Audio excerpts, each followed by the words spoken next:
we go. Hello, my name is Shane Brodie. I've been traveling around the country talking to trans, intersex, gender nonconforming, non-binary people. It's been very exciting. Right now, I'm in the Midwest, bordering on the plains, the Great Plains. That's not too far away. I was there last night. All of a sudden, it went from little river valleys with heavy wooded areas to suddenly just some rolling green plains and open landscape. It was really interesting. I was there at dusk, and like this heavy mist all of a sudden started to form. I've never seen that before. It was pretty cool. And there was like deer. It was kind of idyllic. There was like deer and like foxes kind of running around. It was cool. Anyway, so it's a nice bright sunny day out and just gorgeous weather. Here we are, and I'm going to start the interview. Here's my guest, and they're going to introduce themselves in the way that they want to. Right. I am Jude Ray. Oops. Spelled. I think my dog just got into something. Anyway. Okay. My name's Jude Ray. We are presently in Kansas City, Missouri. Yeah. We are slightly north of the river. Okay. What is the river, by the way? Is the Missouri River. Okay. And so... And just for people who don't know geography, Kansas City is on both sides of the Missouri-Kansas border. It's a city it straddles that border. Yeah. And most people, when they think of Kansas City or hear Kansas City, they always associate with Kansas because they hear the Kansas first. Right. And so But it's a much smaller city on that side, I believe. It actually is. Yeah. Yeah. So because of the movement westward, this part of Missouri or the country was settled first. So that's why this area, I think, is probably a little bit bigger than the western side, because everybody had to make it across the Missouri River in order to get to the Great Plains, which you had experienced. Was that by like small ferries and that sort of thing? Yeah. Are you talking about like the wagon trains? Yeah, the wagon trains. Okay. Yeah. And so they would do it by ferry. They'd do it by, some people were brave enough that they could forge the river on their own, because the river, in places, Missouri River is not as fast. Okay. The Missouri River actually goes all the way across Missouri and then merges on the other side of our state with the Mississippi River. Right. And so that's where it gets really swift. But along this on the side, eastern side of it. Yeah. On the western side over here where we're at, it's not necessarily, it's a lot broader. And so the current isn't necessarily as swift. Okay. So. Historically, were there like barges that came up here or steamboats and that sort of thing? Yeah. Okay. There's actually a museum down in our part of the city called the River Market area, which is just south of where we're located at. And back in 1993, when there was the historic floods here in the Kansas City area. I don't know about that. Yeah. And there was historic floods that were... Did it go over levees and stuff? Yeah. It was everywhere. It was... all along the Missouri River, even on into Kansas. It had rained, and the snowfall was so heavy that when it melted and the rain combined, it just flooded everywhere. And so what they eventually did find was one of the steamboats out in the ground after the flood. The mud got washed away from it. Right. Oh, wow. And so there is a museum down in our River Market area called the Steamboat Arabia, because that was the steamboat that they found. So they took it out of the mud and refurbished it and put it back together? I think they just have like bits and pieces of it. Okay. And they found like china, they found like money. Sure. Things were so well preserved that when it sank that they found it out of the mud. So. Right. Yeah, because mud is very fine, so it'll just kind of encapsulate something. Yeah. And we are actually the county we are in Missouri is called Clay County. Okay. Part of the reason it's called Clay County is because the soil is clay. Yeah. So and so that's also part, can add to the fact that it's very thick and not quite as won't spread as much as like sand and stuff like that. And so Was there ever like I don't know if you know the industrial history of this, but was there any like production potteries here or that sort of thing? Like I know there was in Ohio. I'm not for sure. Okay. I don't know that part, that necessarily that much of that part of the history of Kansas City. Some places, because they had natural deposits of, certain materials, like clay. Yeah. For instance, like they had the homegrown industry was something like pottery. Yeah. Before we had Tupperware, basically, that's what they would use as pottery. Yeah. Those big crocks that you see at the thrift stores and stuff. Like there's a history behind that. Yeah. Yeah. So tell me more about your own identity. Who are you? I identify as a trans man. Okay. As far as sexual orientation, if we want to use that kind of all-encompassing term, it would be a straight trans man. Great. As opposed to a gay trans man or bisexual or somewhere in between. I use the word queer for myself. Yeah. So I'm kind of open to whatever. Yeah. Although I don't date much. Yeah. So that advertising is not working. So speaking of that, you mentioned a relationship earlier. Do you want to talk about that at all? Yeah. When I have quite the rich history as a trans man. Okay. So maybe we should go back in my history a little bit. Okay. I actually grew up on a small farm. Okay. In a small town called Concordia, Kansas. Okay. It's about 4 hours west of where we're presently located. So out on the plains. Yeah. It's in north central Kansas, not too far from the Nebraska border, because where we're at is pretty darn close to where 4 states come together. Yeah. We have Nebraska, Iowa, Missouri, and Kansas. If we travel north of here, that's where they all kind of come together at. Yes. I'm headed there soon. So I live west, which is towards my back. Yeah. Is that like cattle country, or is that still like more soybean, corn kind of area? Yeah, that is kind of where that part of the state actually is kind of, I call it a plethora or a variety of things. It does have the soybean, it does have the corn, it does have the winter wheat, it does, like I grew up on a farm and my dad was more in cattle. Yeah. Although he was one of those guys who did a full-time job and just did the cattle on the side. Okay. Just doing cattle on the side. Yeah. It kind of seems strange to say that. Yeah. Because it's just right. Because that was as if they're pets or something. Yeah. Well, you could debate that with my mom because she would name every single one of my of my dad's cows and their calves. So. Wow. Slaughter time must have been hard. Yeah, it was. Luckily, that Dad would ship them off to the sale barn, and she never. Send Mom off to the spa for the day. Yeah. Wow. So that was quite an unusual upbringing because I now living in Kansas City, it's kind of an interesting mix of having those rural roots. Yes. And I compare myself to my spouse, Wendy, because she was born in Omaha, Nebraska, but her family moved to the Kansas City area when she was little. So she's grown up in the Kansas City area. And so she has that more mentality of, okay, I'm going to get up in the morning and I'm going to go do my job. And when I get home, then that's it. Yeah. Watch TV. Yeah.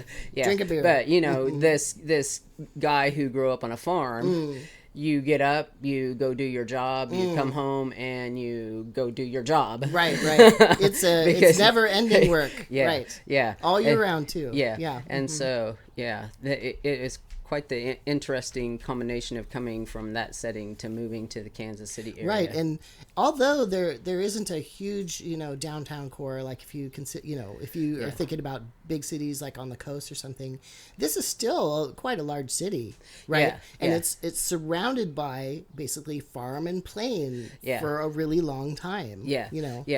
In fact, where I actually work, I work in a middle school, Belton Middle School, which is about 30 minutes south of here. Okay. It is one of those, I find it quite an interesting combination of a town, because it still has that very small, Belton is a town. Oh, yeah.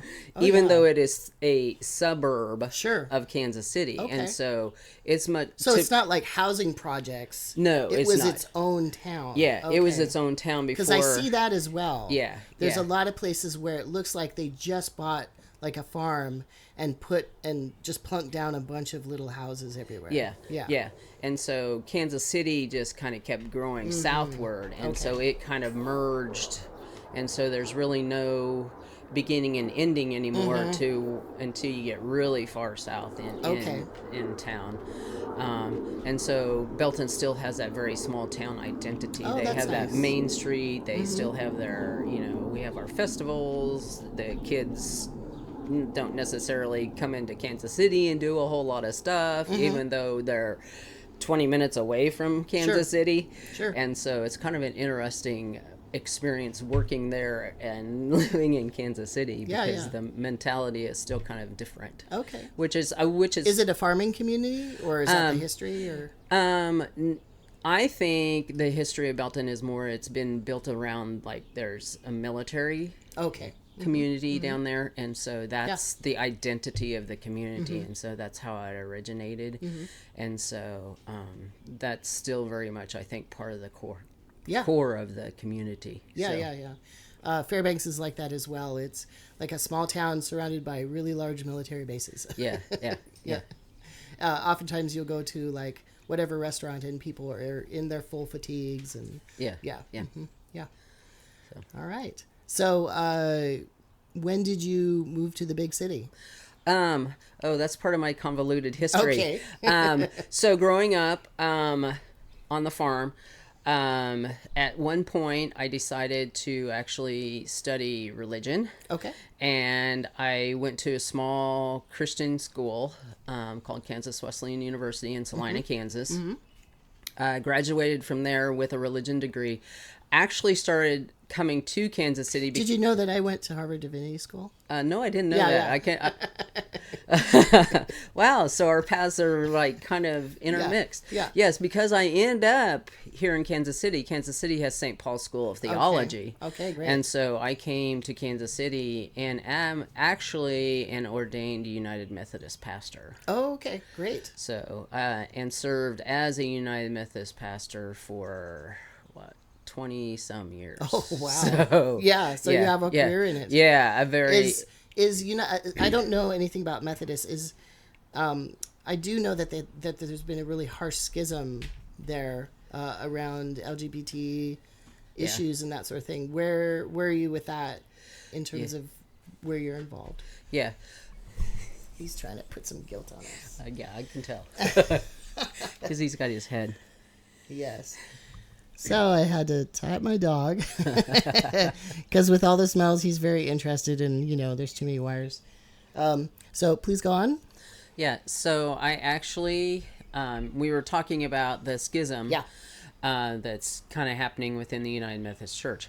It is founded clear back in 1988 when when they first started talking about is homosexuality acceptable in the Bible or not. Right. And that was kind of the height of the AIDS crisis then. Right.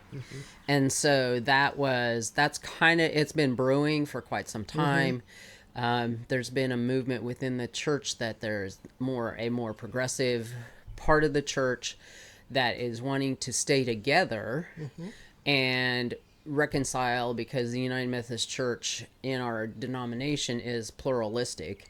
In other words, we accept a variety of thoughts from the very conservative to the very liberal. You can be within our church because that is the room that we've made at our table. You can be there, and we honor you and we trust you and we believe. Are you talking denominationally or like locally churches? That's the broad United Methodist Church. United Methodist. Yeah. Okay. So, and that's why I think that there are churches go as their pastors go.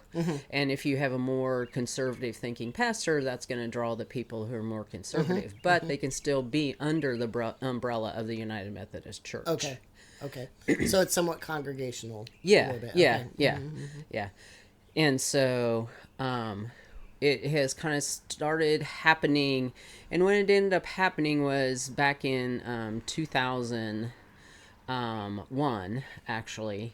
And it was quite, even in the history of our country, it was quite the turbulent year. Yes. And that was quite a pivotal year for me, because it was the year I finally decided that, okay, I need to take a break from being a pastor. Because at that point, how long had you been a pastor? that was about the time when I was in the church for 22 years. Okay. So, yeah, I have not been back as a pastor since I left the church. Oh, wow. So that's been, back in 2001. So that's been, 22 years? So you're older than I think you are. Yeah. You must get that a lot. Yeah. It's funny. The kids at school always ask me how old I am. Yeah. They're always, Mr. Ray, how old are you? I'm just like, I am old enough to be your dad. That's right. measure that in geological age. No. And then I will say, I'm just about 125. Okay. Yes. Right. Yeah. So we have a good time, because then I never reveal my age. Okay. Yeah. But I am less than 60, I will tell you that. Okay. So when you became a pastor, you must have been pretty young then. I was, when I finally decided to go back to school to do that, I graduated from college when I was 25, 26. So a little bit older than the traditional student, but not a whole lot older. Because as I think, I wasn't a traditional student. I got a GED. Well, people that get GEDs amaze me, because they have that fortitude to do that. Oh yeah, well, it was the only way I could go past not having an education. Yeah. So, yeah. But you took the initiative to come back and do that. Yeah. Because there are some of those people that just say, "Oh, okay, I'll just live my life the way it is and settle for that." Yeah, you know what that takes is people letting you know that you have options in life. Yeah. Because before that, I didn't realize I had options. Yeah. Now it's my interview. Okay. No, it's fine. You can ask me anything. It's fine. But let's get back to you. Yeah. So, I graduated with my bachelor's degree in 1994, and with my master's of divinity, which people are like, "Well, what's that? What's a master's of divinity?" It means I'm divine. People don't know what that is. Come on. By the way, it's basically a 3-year degree. Yeah. And there's an applied part to it. Yeah. So basically, what you can do with that is become a pastor. Yes. Or you can go into chaplaincy. Right. A lot of people do nonprofit work. Right. Missionary work. Various things. Yeah. It's actually a pretty diverse degree. Yeah. And it's still within like the religious tradition, though. So I always say some people get divinity degrees that are more ecumenical, though. Yeah. They're broader. Like at Vanderbilt or Harvard or various schools like that. And at St. Paul, there's nothing else other than that they're focused on, okay, we're going to become a pastor-producing machine. Like a little robot. You go in as something and you come out, you're divinely... Hey, you're talking shit a little bit there. Yeah, sorry. It's okay. I really truly. I can talk shit about Harvard Divinity School too. I loved my professors at St. Paul, but that was the model of St. Paul. St. Paul was traditionally for now I've forgotten the word. It's the missionaries of our church. It was the women. It was built around training women to become missionaries. Okay. And that's where and I think that is the root of St. Paul. And so that's still the very much, because there's, people, it serves this area really, really well, because people come, they get their practical, they get their degree, they get their practicum. Why? Because what I did is I went to school 4 days a week, and then I'd go home on Friday, serve my church for 3 days a week. Then I'd come back Sunday night or Monday, and then I'd go back to school, and then I'd go back home. And so it is a very practicum-based model. And it's good that you had all that farming experience of working all the time, because that sounds pretty involved. Yeah, and those are the those are the churches that the majority of people from this area end up going back and serving, because western Kansas, even a little bit further eastern Kansas, is the Great Plains that you're talking about. And so those are the small communities that can't afford like the full-time pastor. Because just economically, they can't sustain that, but they want a pastor. And so St. Paul does serve its very vital ministry. So it's like sort of like interns or so it's the student pastor. Temporary. That's cool. It's almost like a traveling nurses. And so I like I said, I loved my pastor. I loved my professors there. I would not trade any of them for my experience there. In fact, speaking of Vanderbilt, one of my professors is actually, I think, the dean or the president of Vanderbilt, Emily Towns, Dr. Emily Towns. There you go. So she was quite the inspiration. What was her specialty? Her specialty was womanist theology. Oh, awesome. Yeah. so yeah. And then Dr. Amy Oden.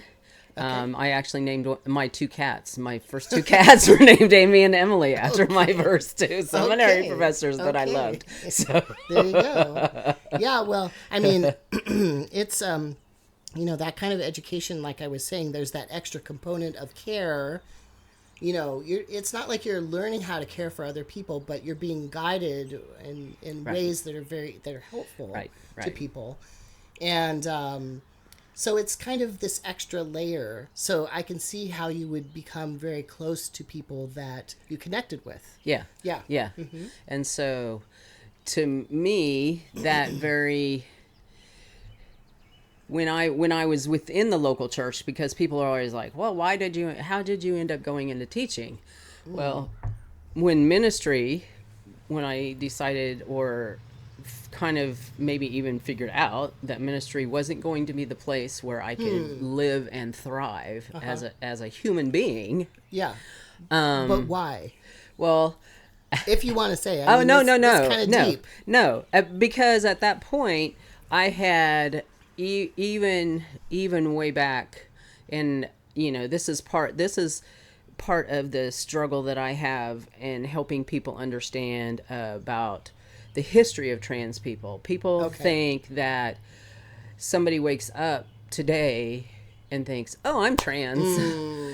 And that is the farthest thing from the truth. Sure. That, if I could have gone away from all the hell that I've lived through and woken up one magical day to either be not trans, which I would never not want to be trans, because to me, it's a fantastic, I'm a fantastic person who I am. I will never say anything. Yeah, people think of it as an affliction. Yeah. I embrace who I am, and I am happier who I am after I put away all that struggle. Yeah. I'm glad you're talking about being, because right now there's this idea that somehow being trans is contagious, or it's an idea or an ideology. Whereas you're saying it's this deep kind of being. It's not just it's a flicker of an idea. And before we came on, we were talking about this being in the state of Missouri. And the state of Missouri is... the border thing has been really on my mind, because it's so arbitrary. And on one side it's this, and on the other it's that. And so it is an interesting place, because being in Missouri, we had our attorney general who wanted to strike down all health care for everybody, from the kid in the school that first is trying to figure out if they're trans, to even me as an adult who has my own health care, who I've been doing and deciding my own health care for 30 some years, Right. and Right. he's going to take that away from me all Right. of a sudden. Right. And that, to me, that is so unfair, not only for me as a human being, as an adult, but for my kids who I work with, because we at our middle school, we are fortunate enough to have had administration in our district who is supportive of a gay straight Oh, good. association. Good. So they have one at the high school. I was brave enough to approach my principal a couple years ago, well, 3 years ago now, and say, hey, is it okay if we do this at our school? Yeah. Because I feel like there are kids here in our school that need the support. Yeah. And it's beyond the kids, too. It's also the parents Right. who probably need some guidance as well. And so our administration at that point was very supportive and was able to go to our district administration, and the district administration said, yes, that's okay. Yeah, that is brave. So, we had our last meeting with our kids on Wednesday, the co-sponsor and I. And so to sit down and talk to them about, okay, so how are you feeling in this state where our legislature, our governor was going to call back a special session. Emergency, right? Yeah. Ooh, emergency. If the legislation hadn't passed banning trans kids from sports, he was going to call them back so the taxpayers of Missouri would have to pay to have them come back to enact a law against kids. Yeah, that's so obvious malfeasance too. Yeah, yeah. Like, who gets to do that? Yeah, for any reason. Yeah, and and that's part of the politics of Missouri, and that's I'm part of chat boards that talk about, are you going to stay in Missouri? Are you going to stay in Kansas? What are you going to do? And part of it is you want to stay and fight. But part of it is this is exhausting work. Yeah. Because people are trying to take away your very humanity. Right. And I don't think people understand at the very core that's what people are trying to do, to yank out your humanity. And I'm a human being just like anybody else. Right. And all I want to do is live my life. I don't want to rub off my magic lotion, which I have no magic lotion, because if I did, I would use it for something good, like changing people's ideas. Right. Yeah. I'm so glad that you're bringing up humanity, because that's kind of why I'm doing this project, is to, humanize us a bit, because I think we are being dehumanized. Yeah. Definitely. Yeah. We're being accused of all kinds of things that we don't do, that we have some nefarious agenda. Yeah. When we're just trying to get health care and be happy and be okay. Yeah. Take care of our kids. You know? Yeah. And that's all I want to do is, like, when I'm a teacher, I want to take care of my kids. Right. I want to teach them. I want to show them love. Yeah. And I want to show them respect. Yeah. And people want to pretend that school and, isn't a social place or something. Yeah. And where do kids learn how to socialize? Right. They learn it at the park, when they go park on the weekend or something. They also learn it at school. They learn it at church. We can't separate out these aspects of ourselves. We are social beings. Right. And for the longest time, society wanted school to raise their kids. Yeah. And now all of a sudden, it's like, well, you can raise our kids except for that. And it's not like it's I always just have to only teach them math and reading. Right. But what are you going to read about? Yeah. And what problems are you going to figure out with statistics? Yeah. All of this is social. Yeah. We can't separate those things. Yeah. Yeah. And when I see the students I work with in my GSA club and hear them say, "Oh, I can't talk to my parents." When I talked to my principal the other night, they were like, I can't tell their parents that they want to be called a different name, because that will just end. That they are so terrified of their parent knowing that they feel this way. Right. And I feel sad not only for my students, Let's but back up a little bit, because no, you don't have to close it. Just, sorry. we're dealing with a plane going overhead. All right. So the other night I had a conversation with my principal, and they very much struggle just like we struggle, because part of one of the legislations that they were looking to do in the state of Missouri was to compel teachers to out their students. To compel them. Right. So like what is that called? A mandatory reporter. Right. Okay. Right. So, and teachers are mandatory reporters if kids are being abused. Right.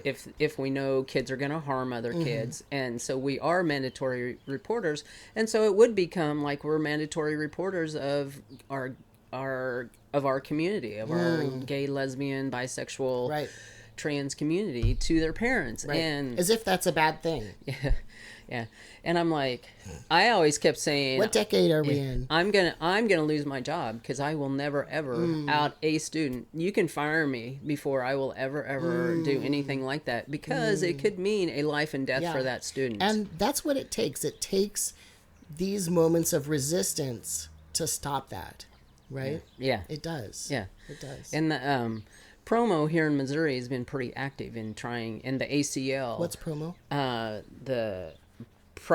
The Missouri Pride Alliance. Okay. So for the queer community, for the gay community, sure, they go to the legislature and do stuff on behalf of us to fight against the laws and stuff. And so when the Attorney General decided to put his executive order in place, the ACLU actually stepped in and got a parent of a trans kid, a trans person, and a doctor's clinic out of St. Louis to file a lawsuit against it. And so that's what kind of started the snowball to where the Attorney General decided to rescind it, in that the judge, thank God for that judge, said, you need to show that this is an actual basis, because he was using some archaic law or mandate to say that this needs to happen. And like we were talking about a long time ago, about that people just think that this happens all of a sudden.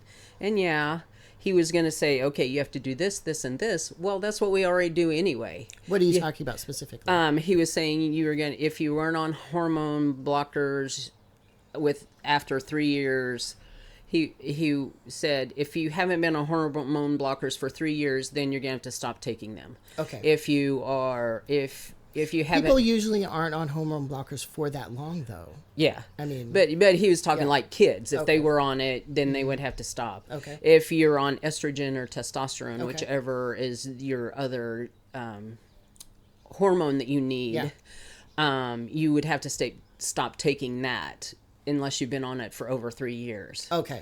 And so, and that was the stuff. And you had to go for 18 months of therapy before you could even then begin the process of all of that. And so, he was making it cost prohibitive. Yes. For people to do that.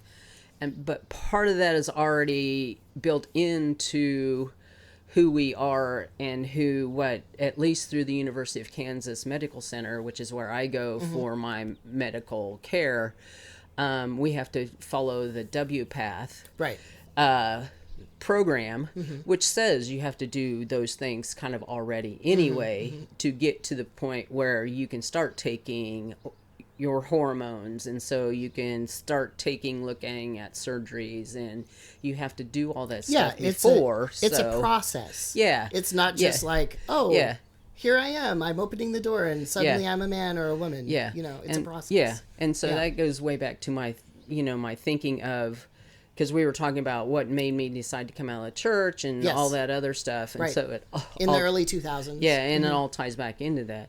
And then there was the schism part. Does that play in at all?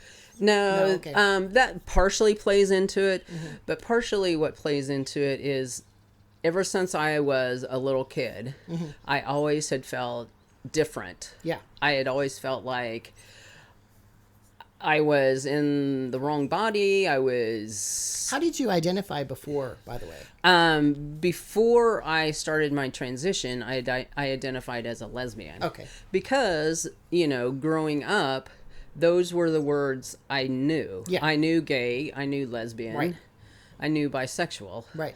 And, you know, being that person in their 50s, you're not exposed to, and growing up in a small town, you're not exposed to the greater, wider world to even know what exists out there. Yeah. And so really... Even on the coast, in the like mid to late 90s, like a word like transgender was kind of new. Yeah. You didn't see a lot of people that look like us who were trans men. Yeah. And so, you know, growing up in the 60s and 70s and 80s in the small town, rural Kansas, where all you get is 3 channels of television. And lots of cows. Out of Nebraska. You're not going to be exposed to those other forms of thinking. You got the what do they call them, the rabbit ears on the TV? Yes. Yeah. It was funny because we didn't have rabbit ears, but we did have this big, huge antenna. And every time there was a windstorm, Dad would have to go out and I think turn the antenna. Ham radio operators use those. Yes, they put them up poles and trees and stuff. Yeah. Yes. Yeah. So totally. And that's the only way we could get TV. Wow. Until the satellite came in, and we were, oh Lord, we were open to so much when the satellite TV came in. I remember, like, we didn't have TV for a long time when I lived in Alaska, but then we got cable suddenly, and it was like, whoa, what is this? Yeah. It was so wild. Yeah. Because people will talk about watching the Electric Company. They'll talk about watching Sesame Street. And I'm like, what? Yeah, I know. Me neither. I don't understand those references. And I've tried to watch some of that as an adult. And, you know, when you watch it as an adult, it's totally different. Yeah. You know, but if you grow up on it, you know, you get all those references. I have no idea what people are talking about, like with nostalgia of that sort. Yeah. No idea. Yeah. And the kids in town always did. And so it was kind of interesting because even in a small town, you kind of have those dividing lines. Right. Because it's like, okay, you're the rural kids. Or running water. Yeah. Luckily, we had running water. Yeah. Except the fact is we lived on a farm and our driveway was a quarter mile long. And so in the wintertime, we would get snowed in. The electricity would go out. So Mom would have to turn on the oven because luckily it was gas.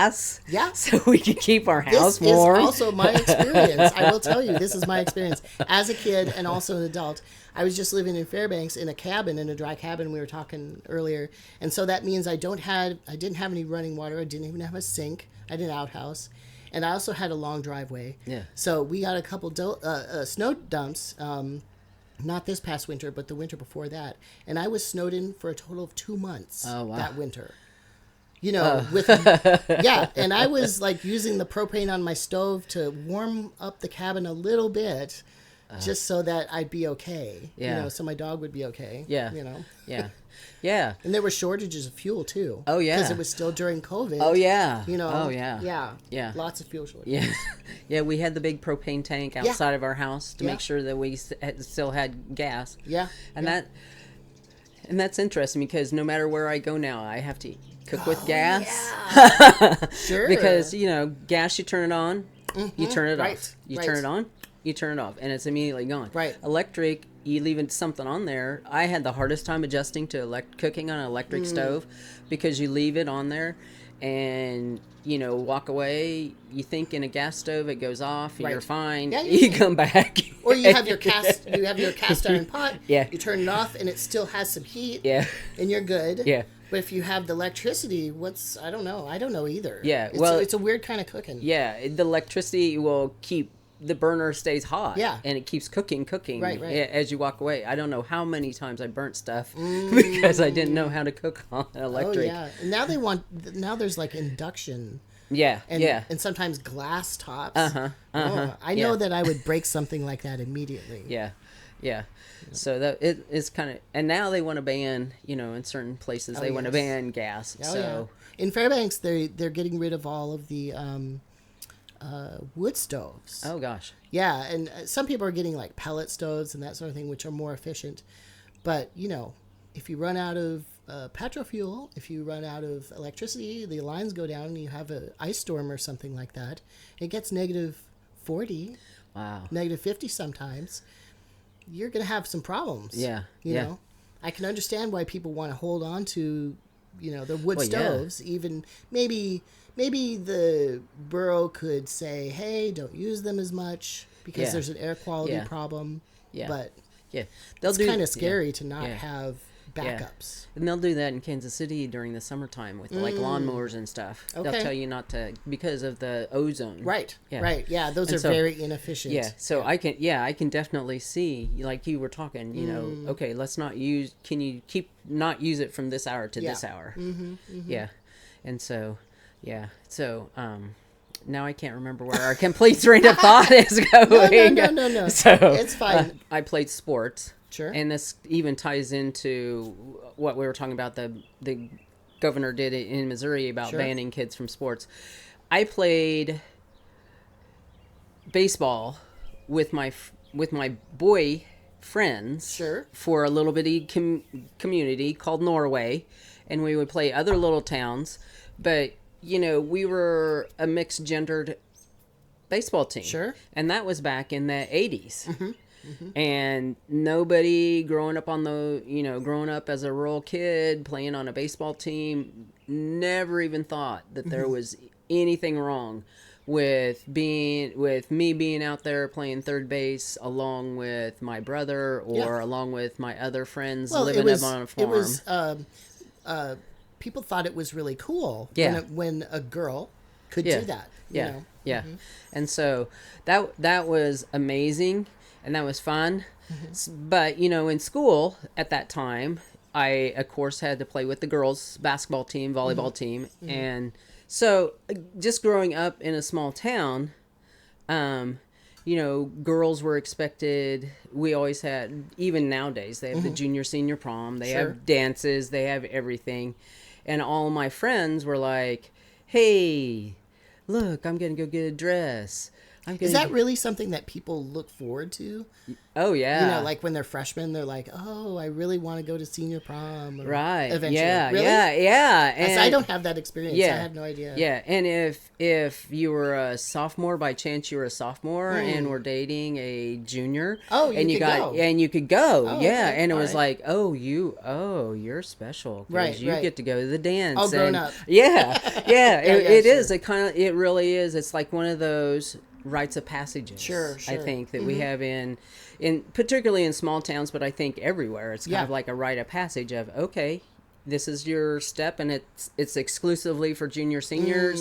Nobody else should be able to go, and if you get to go, you're just, oh my God, you're just it, right? And back then it was, of course, strictly heterosexual, I would imagine. Right, yeah. Now they have like queer proms, or they're sometimes more mixed and more welcoming. Yeah. But not back then. Yeah, and at that time, even just the thought of going by yourself. Yeah, you could not even go by yourself. Oh, no. Nowadays, you know, boys will go together as just friends. Sure. Boys will go or girls will go as friends. Yeah. And they just have a good time. Right. But back then, there was like, no, if you don't have a date, you're not going. Because you would be like... You're practicing for marriage here. Yeah. Not just having fun. You're practicing for marriage. Yeah, pretty much. And, you know, I never saw... You know, girls would go and they'd be like talking about buying their dress for the dance. They'd be talking about buying their prom dress. Yeah. And I'd be like, well, I really don't want a dress. So that was the first inkling that I knew way before then, because everybody would, you know, call me a tomboy. Okay.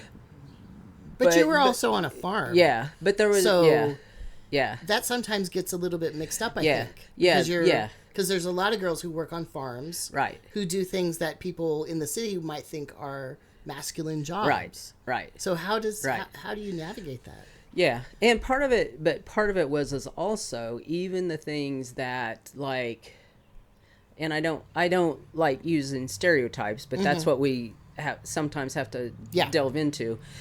You know, the stereotype of the straight heterosexual girl was, okay, she might drive her daddy's tractor, and that is probably good enough. Okay. But, you know, here is this other girl who's out there wanting to throw the hay bales, who's, doing just as much as her brothers, climbing up in the top of the barn, milking cows, all this other stuff. Did you ever have a help with like a birth of a calf or anything? Yeah, I did. Oh, cool. It's pretty cool. Yeah, I bet. Yeah. And quite the traumatic thing is if you have to actually help a cow have a calf, but we won't go into that. Like changing position or something like that? Well, there's actually an apparatus. Oh, I see. Yeah, you have to put on to get the calf out. To pull the calf out. Yeah. And so I got to experience that. I would give the cows shots, help, dehorn the cows, give everything. Yeah.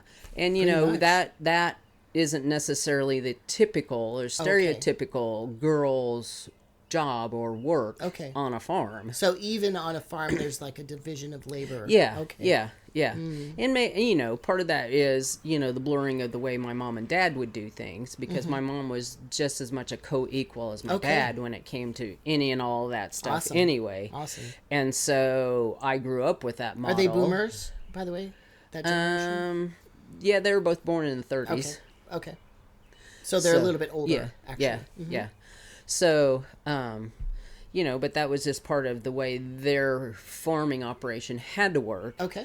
Because of the fact that they weren't big enough, or dad had a full-time job, mom had a part-time job, she was a bus driver. Okay. So, just to do it economically, that was the only way that they could financially make it. Right. And they couldn't afford to hire anybody. Right. Well, yeah, because they had boys and a girl. There you go. Who would pitch in and do that stuff. That's right. And so,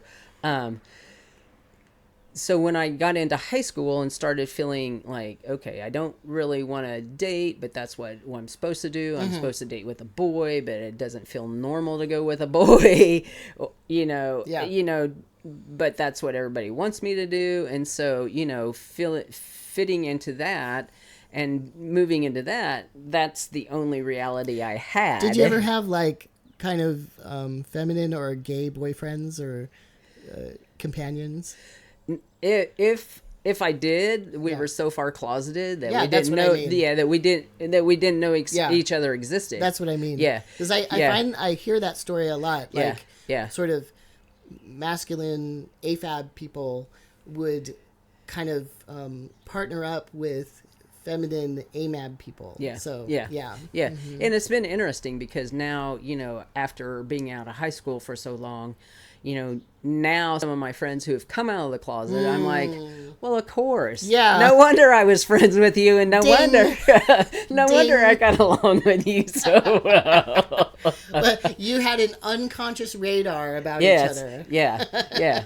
And so, being a kid in the 80s in a small town, you don't have that language still. Mm-hmm. But I still knew I was different. I felt, because I knew I wasn't like the typical girl, not only on the farm, but even socially in school. Okay. I wasn't like the typical girl who wanted to go to the dances, who wanted to dress up in frilly dresses, who wanted to fix her hair, who wanted to wear makeup. Mm-hmm. And so, but that's what the norm was. And so that was... How did you feel internally, by the way? Because some of those things are more external. Yeah. Because those external pressures were there, I was so unhappy that was, I think up until the point I finally started my transitioning and embracing who I truly am, I would have considered myself a manic depressive. Because it was just like, okay, there's something missing. I'm not happy. What's wrong? There's something wrong with me. I was even in therapy and would tell my therapist, there's something broken in me. I'm broken. I don't know. And you'll never be able to fix me. So. And you had no idea that there was like trans people out there in the world.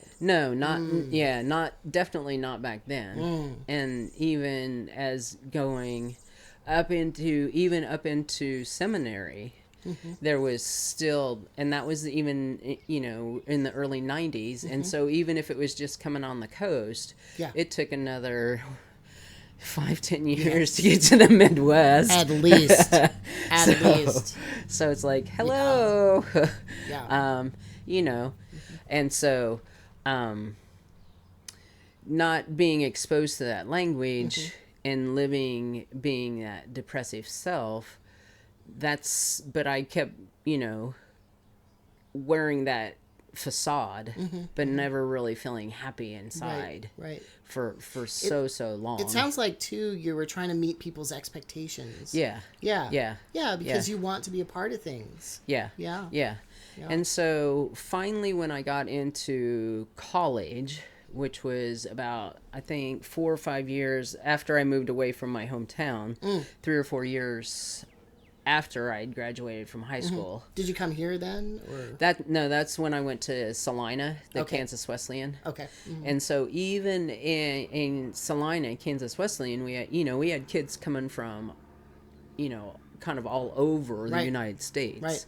Did you even have people like coming in from Africa or other places like that? We had a big influx. They had a big recruiting of from the Asian countries. Okay. And so, being this small town kid who'd never been exposed to those things, being exposed to this wide world of new people. Right. Because in my hometown, even TV was a thing. Yeah. I mean, yeah. Even in my hometown, the only black people we had were the basketball players that they would go and recruit from New York City to come and play for a basketball team. Right. Which Concordia has a whole bad history of having like Ku Klux Klan, cross burnings. So wow. Yeah. Huh. Yeah. And so, Has somebody done like a history of that? I don't know if anybody has really dived into that history. It would be interesting if somebody really did. Yeah. But I do know that there's factual basis that there was a cross burned on somebody's yard because they were accepting of a black person. Wow. And, even my parents who, were loving and caring and supportive of me as everything, their ultimate thing was, if you date a black man. Right. And, I always would think... like you'd be disowned or something? Yeah. Even though my brother, my brother was the manager or the trainer at the basketball team at the college. Wow. And he had a lot of contact. Yeah, and he would bring his friends home and they would eat at our table. And yet my parent, That's a disconnect. Wow. Yeah. It's like we were saying earlier, dehumanizing. Yeah. Right. Yeah. It's like, it's okay for everybody else out there, but not for my kids. And that, I think that, maybe that even ties into some of the stuff that we've talked about, trans kids. That's okay out there, but heaven forbid nobody in my house is going to be that way. So it's still that very much that. Is there a threat of violence behind that? There was, to me, it was never like, okay, we're going to punish you, but it was like, if you do that, you won't be our child. Right. Well, that's kind of the ultimate. Yeah. So it was a very underlining threat. Yeah. But there was a threat there that okay, if you do this, you're not gonna live with us. How do you reckon with that? Like, how do you feel that in your heart? Because this is like, and I'm saying that because I also have that history of like I didn't know my maternal grandparents, and that's a whole nother story. But my paternal grandfather was very racist. Like, he said very racist things when I was a kid, and I remember them very distinctly. And then my father also said some things, and I wonder how to hold them in my heart, and knowing that, and dealing with that. How does that inform who you are and what you do in the world, I guess? That I think what that did was, for the longest time, that was the vein I was raised in, and that became my ideology. Okay. So you believed that? Okay. Yeah. Okay. And, I don't know that I necessarily believe that I thought, black people, that if I dated them or or worked with them or was around them, anything bad would happen. But I think that there was still that thought of, okay, it's very clear cut. I shouldn't cross this line. Yeah. And so People there was call that, still, there's that ugly term, miscegenation. yeah, Like yeah, there's no mixing. yeah. Yeah. And so that was still very part of my thought. And that's part of why I'm just so thankful. And my sister and I had this conversation about, just going off to college. And that's what I tell, because I work with 8th graders, and I tell my 8th graders, get away from this town. Travel. Yeah. If you can't do anything else, travel the world. Take that year off that people do. Go to college. Away from here. You need to experience the world. Yeah. Because had I continued to grow up in small town Concordia, Kansas, I would probably be just like my oldest brother, who is still, which is so ironic. He is every ism that you can probably think of in the world. And yet... And you came from the same family. Yeah. And yet one of his stepdaughters has a biracial daughter. And yet he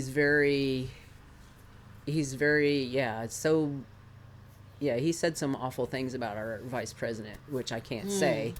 But, which ultimately let me know where he comes from and know that I can't have anything to do with him. Right. Which is sad. Yeah. But, I'm not going to have a toxic person in my life. Right. And even so, if they're family. Yeah. Yeah. And so, but going away to college, I was exposed to living around people who were different than I was, who spoke different languages than I was, who had different sexual orientations than I had, who had different language, just instead of small town rural Kansas language, there's a wide vernacular language out there that you never know unless you get away from that. Right. And even so, just regionally here in the United States. Yeah. Right. And so it was that movement away from my hometown into college that I finally began to figure out, okay, this is the language I've needed to why I have always felt like I didn't like boys, but I was attracted to girls, but I didn't have the language, so I could finally identify my sexual orientation, at least, as being a lesbian. Okay. And was that because they offered curricula that were like that brought that up? Is it because of the social milieu of other LGBT people being there? It was because I was finally exposed to other LGBTQ people. Okay. And then how about the racism part? Was exposure in a college setting helpful for that, to get over that? It was. It at least began to make me think differently. Like, okay, my parents don't see that it's okay for black people and white people to date. But I see that happening here on my campus, and so what's the big deal? Yeah. And no problems. Yeah.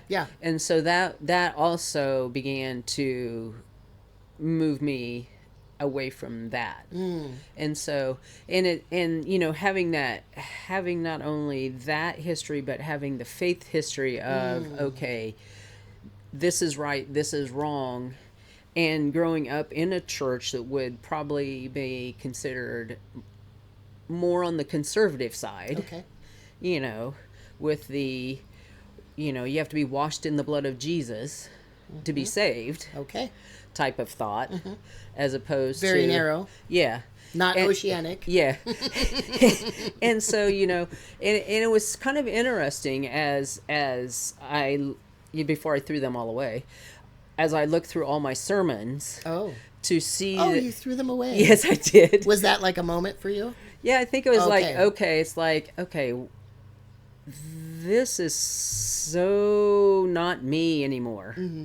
So why should I keep these? Yeah.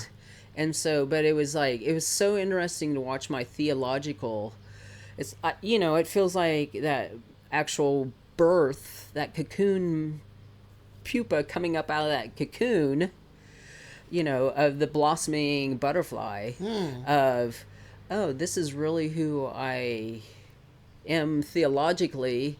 This is who I am internally. Did you go over your old sermons and notice a change in yourself? Or did you just like reach a breaking point where you're like, okay, I am done with that, and now I can move on to something else? No, I could look and see in my sermons the actual movement away from. Okay. And well, that's really cool. Yeah. And it was, and again, that part of that is also coming to seminary here in St. Paul, in Kansas City, being exposed to thoughts that I would have never ever been exposed to anywhere else in the world. Right. And so, coming here, having a diverse professor population, giving me diverse understanding, was diverse this even thought. more diverse than the undergraduate experience? Yes. Okay. Yeah. And I always look back now, because I kind of feel some regret and feel some shame, but also understand that my thinking and my philosophy was changing.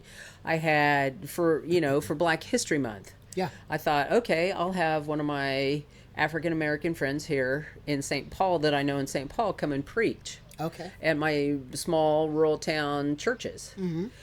Just so that they would be able to get exposed to somebody other than this white female or white male pastor that they would always probably inherit, because that's kind of typically who comes to rural Kansas. Sure.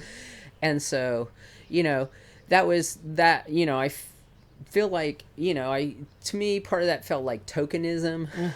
Yeah. And so I regret that. And you might have been putting somebody in a uncomfortable position. Yeah. But, back then I thought it was the thing to do. Yeah. Now probably not so much, although it would probably be. When your intent was good, but you learn along the way that putting people in positions that will create more work for them, or that have where people are hostile, might not be the best thing, or that where they have to educate people constantly. Yeah. And so that's something you learn. Yeah. And so but I'm thankful, and I never really had a discussion with my friend Yolanda about, how did she feel? Was it, because I'd always, Did she actually go? Yeah, she did. Oh, wow. She did come, and she spoke. And she, Yolanda. Yes, bless her heart. Yolanda. Yes, I'm sure she. My goodness. Yeah, I always told her that she looks like a African queen. Oh, wow. Because she is just so absolutely beautiful, and that's also part of the way that I understood that I wasn't like just a normal girl either, because I had a big huge crush on Yolanda, because she was absolutely gorgeous. Oh my God. so maybe it wasn't necessarily all about Black History Month. My goodness. Oh wow. Oh, you're lovely.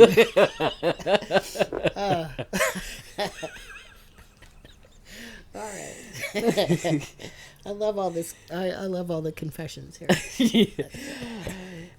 Almost makes me feel like I'm a little bit Catholic now. Yeah. Oh boy. Okay, so you are in seminary, and your life is opening up. Yeah. Yes. And so it was then that I even with getting a different understanding of Scripture. Oh. Right. Did you go into like the deep history of the Bible? Yeah. And the authors? Yeah. And so not only had I been a critical view of the Bible. Right. Mm-hmm. So my psychological thinking towards black people towards gay people or the gay community was shifting in college. Then I come off to seminary or go off to seminary, and now my theological thinking about all of that is also shifting. Right. And so that was kind of the beginning again of that emergent of, okay, I can be who I am. Yeah. Fully. Yeah. Except still the church, the United Methodist Church, still had the language that a practicing homosexual is not acceptable as an ordained person in the church. Right. And so practicing homosexual. When do we perfect it? When do we perfect it? I don't know. Good question. Lots of practice. Anyway, that's a little blue. Yeah. So, that after finally kind of figuring that out, and I remember after graduating from... That must have felt so good, though. Like, all those things happening. And this is a relatively short period of time. Yeah. All those things coming together at once. Yeah, we're talking about a 4-year period, which is, for some people, is a long time. No. But it is relatively short in the history of history. Yeah, and these are major life changes. Yeah. I mean, you're discovering, the racism part and the sexuality and the identity and the religious. I mean, those are big things. Yeah. All coming together at once. Yeah.